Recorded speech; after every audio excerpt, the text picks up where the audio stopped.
Hi guys, welcome back to AVG spoken English classes. ಇವತ್ತಿನ ಈ ತರಗತಿಯಲ್ಲಿ ನಾವು 9ನೇ ತರಗತಿಯ ಪೋಯಮ್ 5 ಜಸ್ಟಿಸ್ ಈ ಒಂದು ಪದ್ಯವನ್ನು ಪ್ರವೀಣ್ ಕುಮಾರ್ ಅವರು ಬರೆದಿದ್ದಾರೆ. ಈ ಒಂದು ಪದ್ಯದ ಪ್ರಶ್ನೆ ಉತ್ತರಗಳನ್ನು ಮತ್ತು ಈ ಒಂದು ಪದ್ಯದ ಸಮರಿಯನ್ನು ಈ ಒಂದು ವಿಡಿಯೋದಲ್ಲಿ ನೋಡ್ತಾ ಸಾಗೋಣ. ಇಲ್ಲಿಯವರೆಗೆ ನೀವು ನನ್ನ ಚಾನಲ್ಗೆ ಸಬ್ಸ್ಕ್ರೈಬ್ ಆಗಿಲ್ಲ ಅಂದರೆ ಈಗಲೇ ಸಬ್ಸ್ಕ್ರೈಬ್ ಆಗಿ. ಈ ವಿಡಿಯೋ ನಿಮಗೆ ಇಷ್ಟ ಆದರೆ ದಯವಿಟ್ಟು ಲೈಕ್ ಮಾಡಿ, ಶೇರ್ ಮಾಡಿ, ಕಮೆಂಟ್ ಮಾಡಿ ಅಂತ ಹೇಳ್ತಾ ಈಗ ಈ ಒಂದು ಪಾಠದ ಪ್ರಶ್ನೆ ಉತ್ತರಗಳನ್ನು ನೋಡ್ತಾ ಸಾಗೋಣ. ಬನ್ನಿ ವಿದ್ಯಾರ್ಥಿಗಳೇ. Here the first question, when is justice release to trade? Answer, ಯಾವಾಗ ಪ್ರಶ್ನೆಯ ಅರ್ಥವನ್ನು ನೋಡೋಣ. When is justice release to trade? ಯಾವಾಗ ನ್ಯಾಯವು ಮಾರಲ್ಪಡುತ್ತದೆ ಅಥವಾ ವ್ಯಾಪಾರಕ್ಕಾಗಿ ಅದು ಸರಿ ಹೊಂದಾಣಿಕೆಯನ್ನು ಮಾಡಿಕೊಳ್ಳುತ್ತದೆ ಎಂದು ಅರ್ಥವಾಗುತ್ತದೆ. Justice is reduce to trade when some people it exploit her for their gain. Justice ಯಾವಾಗ ರೆಡ್ಯೂಸ್ ಆಗುತ್ತೆ, ವ್ಯಾಪಾರಕ್ಕಾಗಿ ಯಾವಾಗ ಅದು ಸಿದ್ಧತೆ ಆಗುತ್ತೆ ಅಂತಂದರೆ, ವ್ಯಾನ್ ಸಮ್ ಪೀಪಲ್ ಯಾವಾಗ ಕೆಲವು ಜನರು, ಎಕ್ಸ್ಪ್ಲಾಯ್ಟ್ ಹರ್ ಯಾವಾಗ ಅವಳನ್ನು ಶೋಷಣೆ ಮಾಡ್ತಾರೆ, ಫಾರ್ ದರ್ ಗೇನ್ ತಮ್ಮ ಒಂದು ಗಳಿಕೆಗಾಗಿ. Justice has become a commodity for sale now. ಈ ನ್ಯಾಯ ಅಂತಕ್ಕಂಥದ್ದು ಒಂದು ಸರಕಾಗತ್ತೆ, ಮಾರುವಂತಹ ಒಂದು ಸರಕಾಗತ್ತೆ ಈಗ ಅಂತ ಹೇಳ್ತಾ ಇದ್ದಾರೆ. ಇನ್ನು ಪ್ರಶ್ನೆ ನಂಬರ್ 2 ನೋಡ್ತಾ ಇದ್ದೇವೆ. What is the poet's concern about justice expressed in the line a distressing gain through loss? What is poet's concern? ಇಲ್ಲಿ ಪೋಯೆಟ್ ಯಾವ ರೀತಿಯಾಗಿ ಕಾಳಜಿಯನ್ನು ವಹಿಸ್ತಾ ಇದ್ದಾನೆ, ಅದು ಒಂದು ನ್ಯಾಯದ ಬಗ್ಗೆ. ಅದನ್ನು ಈ ರೀತಿಯಾಗಿ ಅವರು ವ್ಯಕ್ತಪಡಿಸಿದ್ದಾರೆ. distressing gain through loss. Though some people gain justice by bribing and made a great loss, it has survived the test of time only because of its inherent strength. Though ಅಂದರೆ ಆದಾಗಿಯೂ, some people ಕೆಲವು ಜನರು, gain ಈ ಒಂದು ನ್ಯಾಯವನ್ನು ಗಳಿಸುವುದಕ್ಕಾಗಿ, by ಬ್ರೈಬಿಂಗ್ ಅಂದರೆ ಲಂಚವನ್ನು ಕೊಡುವ ಮುಖಾಂತರವಾಗಿ, and made a great loss ಮತ್ತು ಬಹಳಷ್ಟು ನಷ್ಟವನ್ನು ಮಾಡ್ಕೋತಾ ಇದ್ದಾರೆ. It has survived the test of time. ಈಗ ನ್ಯಾಯಕ್ಕೆ ಏನಾಗಿದೆ, ಬದುಕುಳಿಯುವಂಥ ಒಂದು ಪರೀಕ್ಷೆ ನಡೀತಾ ಇದೆ. Only because of its inherent strength, ಅದಕ್ಕೆ ತನ್ನದೇ ಆಗಿರ್ತಕ್ಕಂಥ ಸ್ವಾಭಾವಿಕ ಶಕ್ತಿ ಇರೋದರಿಂದಾಗಿ. Question number 3, what kind of a right is justice? Justice ಅಂತಕ್ಕಂಥದ್ದು ಅಥವಾ ನ್ಯಾಯ ಅಂತಕ್ಕಂಥದ್ದು ಯಾವ ತೆರನಾಗಿರ್ತಕ್ಕಂತಹ ಒಂದು ಹಕ್ಕು ಅಂತ ಕೇಳ್ತಾ ಇದ್ದಾರೆ. The kind of right justice is which has a heart of truth and struggle nature for the cause of right and welfare of the people who are seeking right justice. The kind of right ಇದೊಂಥರದ ಹಕ್ಕು. Justice is which has a heart of truth, ಯಾವ ಒಂದು ನ್ಯಾಯದಲ್ಲಿ ಸತ್ಯದ ಹೃದಯವಿದೆ ಅದು, and struggle nature ಮತ್ತು ಯಾವುದರಲ್ಲಿ ಹೋರಾಟದ ಸ್ವಭಾವವಿದೆ, for the cause of right ಸರಿಯಾಗಿರ್ತಕ್ಕಂತಹ ಮತ್ತು ಜನರ ಕಲ್ಯಾಣಕ್ಕಾಗಿ ಹೋರಾಡುವಂಥ ಒಂದು ಸ್ವಭಾವ ಇದೆ ಅಂಥ ಒಂದು ಹಕ್ಕಿದು. And who are seeking the right justice, ಮತ್ತು ಯಾರು ಸರಿಯಾಗಿರ್ತಕ್ಕಂಥ ನ್ಯಾಯವನ್ನು ಪಡೀಲಿಕ್ಕೆ ಪ್ರಯತ್ನ ಮಾಡ್ತಾ ಇದ್ದಾರೆ, ಬಯಸ್ತಾ ಇದ್ದಾರೆ, ಅವರಿಗಾಗಿ ಅಂತ ಹೇಳ್ತಾ ಇದ್ದಾರೆ. ಇನ್ನು ಪ್ರಶ್ನೆ ನಂಬರ್ 4 ನೋಡ್ತಾ ಇದ್ದೇವೆ. What kind of justice is dead? ಇಲ್ಲಿ ಯಾವ ತೆರನಾಗಿರ್ತಕ್ಕಂತಹ ನ್ಯಾಯ ಸತ್ತು ಹೋಗಿದೆ, ಅಕಾರ್ಡಿಂಗ್ ಟು ಪೋಯೆಟ್. ಇಲ್ಲಿ ಪೋಯೆಟ್ನ ಪ್ರಕಾರವಾಗಿ, justice with no heart for truth and justice with no dash for the right cause is justice dead.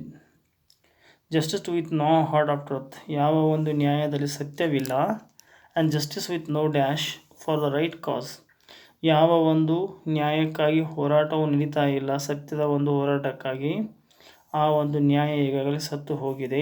Truth and right cause should always win.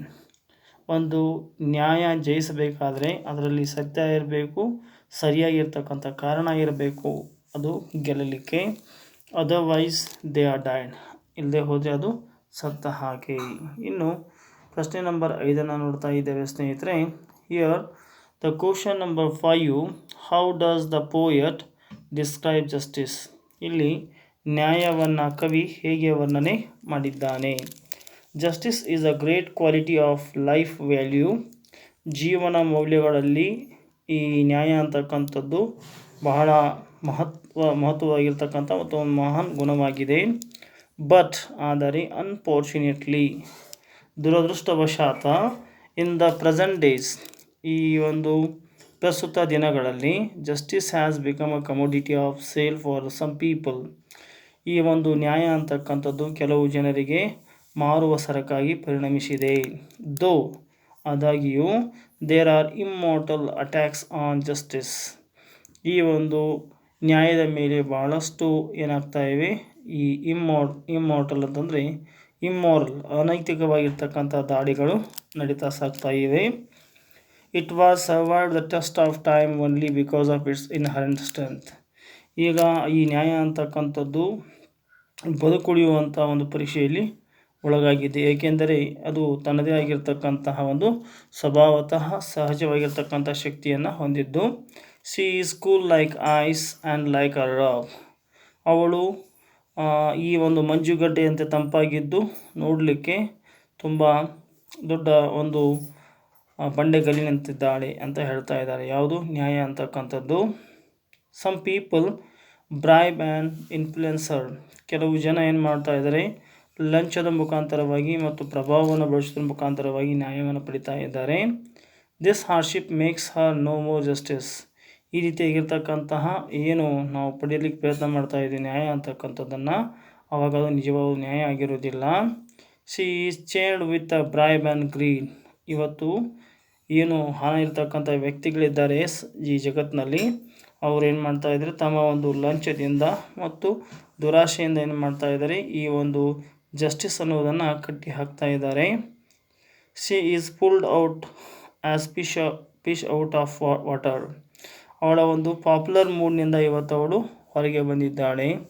Due to some people's bribery she never reaches herself by herself. ಇವತ್ತು ತಾನಿರ್ತಕ್ಕಂಥ ಒಂದು ನಿಜವಾದ ಸ್ಥಿತಿಗೆ ಅವಳಿಂದ ತಲುಪಲಿಕ್ಕೆ ಆಗ್ತಾ ಇಲ್ಲ. ಯಾಕಂದರೆ ಈ ಜನರು ಮಾಡ್ತಕ್ಕಂಥ ಒಂದು ಲಂಚ ಅಂತ ಹೇಳ್ತಾ ಇದ್ದಾರೆ. Today justice is dead.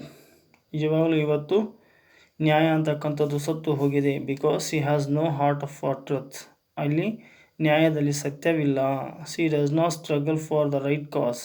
ಮತ್ತು ಇವತ್ತು ನ್ಯಾಯ ಅನ್ನೋದು ಸರಿಯಾದ ಒಂದು ಕಾರಣಕ್ಕಾಗಿ ಹೋರಾಟ ಮಾಡ್ತಾ ಇಲ್ಲ. ದಸ್ ದ ಪೋಯಟ್ ಡಿಸ್ಕ್ರೈಬ್ಸ್ ಜಸ್ಟಿಸ್. ಹೀಗೆ ಏನು ಮಾಡಿದ್ದಾರೆ ಪೋಯಟ್ ಅವರು ಇದಾಗಿ ಜಸ್ಟಿಸನ್ನು ಇಲ್ಲಿ ವರ್ಣನೆ ಮಾಡಿದ್ದಾರೆ. Here question number 6, what present state of justice worries the poet? ಪ್ರಸಕ್ತ ಯಾವ ಸ್ಥಿತಿಯಲ್ಲಿ ನ್ಯಾಯವಿದೆ ಅದರ ಬಗ್ಗೆ ಯಾವ ಚಿಂತೆಯನ್ನು ಇಲ್ಲಿ ಕವಿ ಮಾಡ್ತಾ ಇದ್ದಾರೆ. At present status justice has become a commodity of sale for some people. ಕೆಲವು ಜನರಿಗೆ ಈ ಒಂದು ನ್ಯಾಯ ಅಂತಕ್ಕಂಥದ್ದು ಕೊಟ್ಟು ತೆಗೆದುಕೊಳ್ತಕ್ಕಂಥ ಒಂದು ವಸ್ತುವಾಗಿದೆ.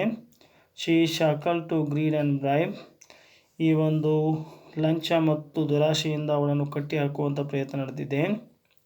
She is pulled out from popular moods. ಅವಳು ಒಂದು ಜನಪ್ರಿಯವಾಗಿರ್ತಕ್ಕಂತಹ ಒಂದು ಮಾನಸಿಕ ಸ್ಥಿತಿಯಿಂದ ಅವಳನ್ನು ಹೊರಗೆ ಎಳೆಯಲಾಗಿದೆ.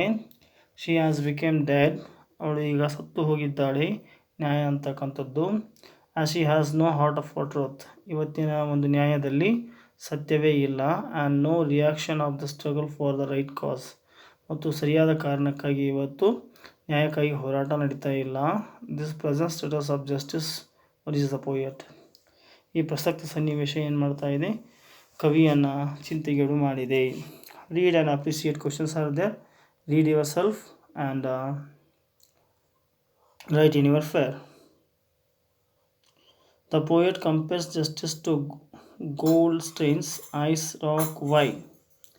ಪ್ರಶ್ನೆ ಕೇಳಿದ್ದಾರೆ. In the present days justice has become a commodity of for sale though there informal attacks on justice. It has existed because of her inherent strength, though she has been kept in the dark hall of race for survival. like gold stains in mud to be exploited. She stands like still rock which can't be displaced, and she looks like as cool as ice. There is no easy road way to influence her or attract her soul. Second question is here. The poet says, no easy road to charm a soul. Why harshness makes her no more justice? Do you find any his opinion about justice contrasting? If so, why? If not, why? Discuss in a group. Though they are immortal attacks on justice, she has existed because of its inherent strength. She is still like rock, she is cool like ice. Due to her such a strength, no one can be able to find a way to attract her soul. No way is there to influence her. Now, here is the summary of the poem Justice. You may write in your notebook now, and I will only show here. I won't read here.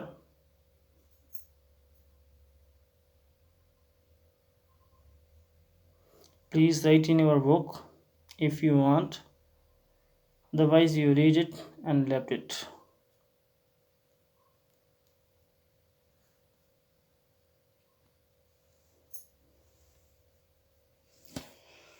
So dear students, ಇಲ್ಲಿಯವರೆಗೆ ನೀವು ನನ್ನ ಒಂದು video ನೋಡಿದ್ದಕ್ಕಾಗಿ ಧನ್ಯವಾದಗಳು. ಇಲ್ಲಿಯವರೆಗೆ ನೀವು ನನ್ನ ಚಾನಲ್ಗೆ subscribe ಆಗಿಲ್ಲ ಅಂದರೆ ಈಗಲೇ ಸಬ್ಸ್ಕ್ರೈಬ್ ಆಗಿ. ಈ ವಿಡಿಯೋ ನಿಮಗೆ ಇಷ್ಟ ಆದರೆ ದಯವಿಟ್ಟು ಲೈಕ್ ಮಾಡಿ, ಶೇರ್ ಮಾಡಿ, ಕಮೆಂಟ್ ಮಾಡಿ.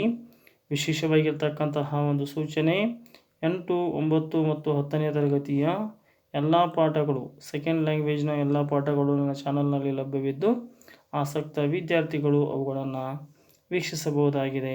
ಧನ್ಯವಾದಗಳು ಸ್ನೇಹಿತರೆ.